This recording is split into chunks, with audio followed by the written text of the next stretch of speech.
Metropolitans, the Mets win a pivotal Game 3 against the Phillies in the NLDS 7-2, and Citi Field was rocking. We're breaking down Game 3 of the NLDS on a special edition of Mets Digest. What's going on, everybody? My name is Flobo Boyce, and I'm one half of the Mets Digest crew. Myself, alongside Mike D'Angelo, we try to give you the best news and notes when it comes to Mets fandom. Where is Mike today?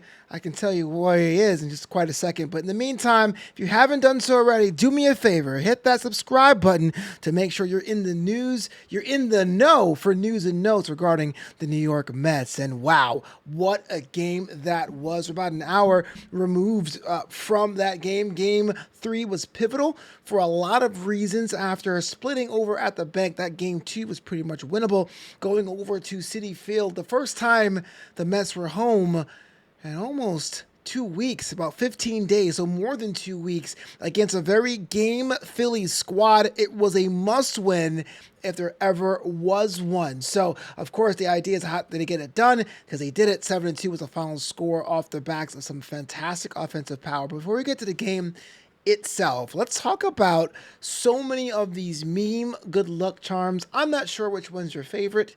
If you're a Glizzy Izzy kind of fan, if you're the pitchers wearing the eye black, if you're Seymour Wiener, if you're Max Wiener, aka the Rally Pimp, or if you're OMG, or this guy, Grimace. Grimace got a little bit of addition to his lore today. Not only has he thrown out the first pitch, and not only does he have a seat up in the upper deck at Citi Field, he has his own train. The 7th line has specially marked McDonald's trains featuring Grimace rocking that New York Mets cap, because you know Grimace rocks with us with the orange and blue. And so I asked you before at the beginning of our tease, where was Mike D'Angelo? He's actually hanging out with Grimace. In fact, in our group chat here over at Mets Digest, he was showing us a picture of him hanging out with Grimace, getting his autograph, which is kind of crazy to me. I didn't think that Grimace knew how to write. Anyway, to the game itself, an instant classic. We were talking about how the Mets were the cardiac kids with their late inning heroics. It didn't work out for them Sunday. So he finally got a situation where it pretty much was on cruise control off the backs of solo home runs of Pete Alonso and Jesse Winker. More importantly for Pete Alonso for that home run, because it looked like people were saying the allegations were out there that Pete didn't hit impactful home runs. Well, after you take that home run over there in Milwaukee and this one here tonight to open the scoring, maybe Pete is heating up. And that's super important, because if Pete heats up in that 3, 4, or 5 spot, and if Alvarez heats up in that 8, 9 spot, this could be potentially the deepest or longest lineup we had in a long while. But not to bury the lead here, defense was on point behind my tribal chief himself, Sean Manaea, doing the Lord's work, going 7+ to get himself one of the best postseason experiences of his career. In fact, the Fox broadcasters were saying this during the game, that they really went through a story about how he hit rock bottom as a pitcher and had to do his thing and get himself reacclimated, retrained to be the pitcher he is today, changing his arm slot and really improving there. The Mets needed this win. After Game 2, it looked like one of those games where it could have been anyway a pivot for the Phillies to get in this contest. They split at the bank, but this one here was an offensive and defensive masterclass to really put themselves ahead. But the fact that no one had an answer for Manaea was critical, and that's becoming one of the heroes of this team. I don't know what the jersey sales are going to be after this one, but the fact you can give the ball to Manaea says a lot about his prowess. But I'm going to really zoom in on that line here. Just a couple hits, one earned run, making sure that he was really on point there. That's what we were talking about when you want to be able to have a pivotal game-winning situation. The Mets are now 1 game away of going to the NLCS, and that, my friends, is something nobody saw coming. Let's take a look at the lineup that was going in here today. I wanted to bring this up real quick because I think one of the other unsung heroes when it comes to the squad is manager Carlos Mendoza. In fact, after the game today, they were asking about Carlos Mendoza and his decision making when it comes to this, and he's like, look, people have been waiting for this for a long time. People have been waiting for meaningful October baseball in New York for a long time. Depending on who you ask, it could be 9 years, it could be 15 years, it could be 20 years, it could be 30 years, or if you want to talk to anyone who's around the 1986 championship squad, almost 40 years since we had meaningful games over in Queens. Take a look at this lineup here.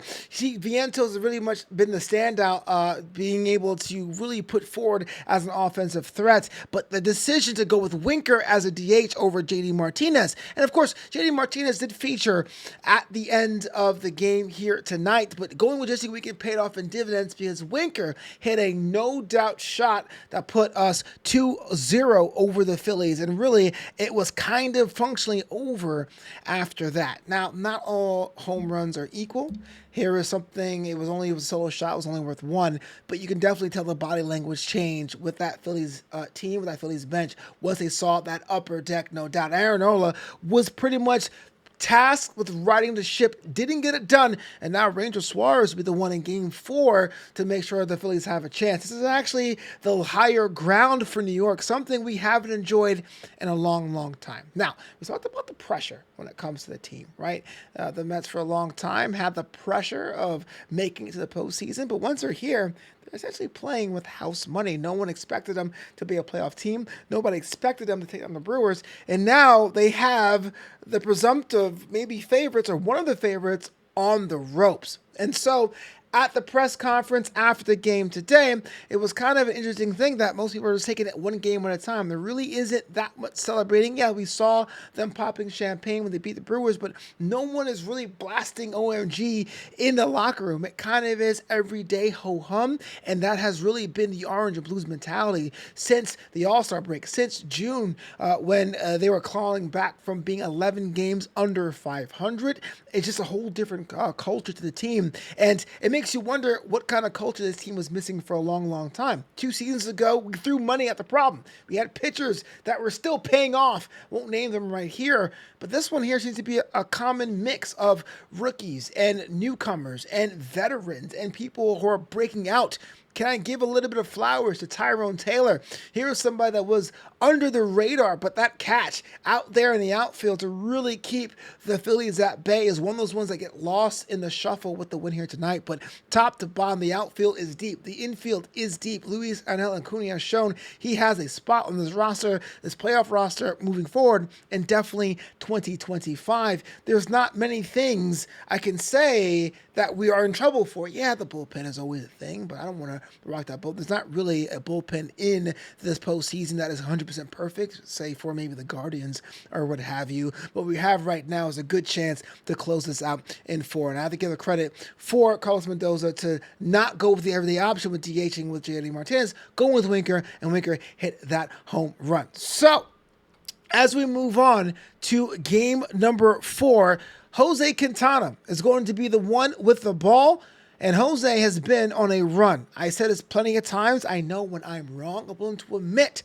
when I am wrong. I said it back in August, maybe Quintana, we have a problem. His contract is so large, he doesn't have any options. You can't move him down. You can't trade him. What do you do? But since then, has been on an absolute tear. An ERA of 2.18 over the last 7 starts, and has an ERA of 0 in the postseason. Has a chance to really close out the Phillies tomorrow in Citi Field. Again, being home after being on the road in 15 days, I don't know about you, I was getting tired of seeing the road Grays. Was a whole different atmosphere. The fans have come out to Brandon Nimmo's request. I like the fact that we are finally leaving our houses. I know it sucks sometimes for us. We feel like we're getting our heart broken, but right now we are riding the wave from the Rally Pumpkin over to Grimace. Quintana does have an opportunity to shut the door on the Philadelphia Phillies, but here's something that's really interesting, I thought. Here's something that a lot of times that this team didn't have. It's plan Bs and Cs. We saw it today. The Phillies struggled against left-handed pitching. If Quintana goes into any trouble, which I don't really think it's going to happen, we do have a fully rested David Peterson and a fully rested Edwin Diaz. So we have the left-hand contingent with Petey, and definitely Edwin Diaz will probably have a well-needed break after having that struggle yesterday or Sunday in Philadelphia to contribute to really make this not having to go over to Philadelphia for Game 5. That extra day rest is something we definitely need. What say you? Fantastic game. 2-7 was the scoreline. Could have been a lot more. It really felt an easy win, quote unquote. Something it is hard to come by from this team. Hard to come by in this postseason. It was fantastic from the offense, the defense, to the managerial moves. It was the most complete effort I've seen all season. OMG. We might actually do this. Let us know in the comments below. Hey, you've reached the end of the video. How are you feeling about the New York Mets taking out the Philadelphia Phillies? How do you feel about the New York Mets going on to the NLCS? And, well, if you're a betting person watching this, are you placing bets for the World Series? I will be dying to know what you think about the situation.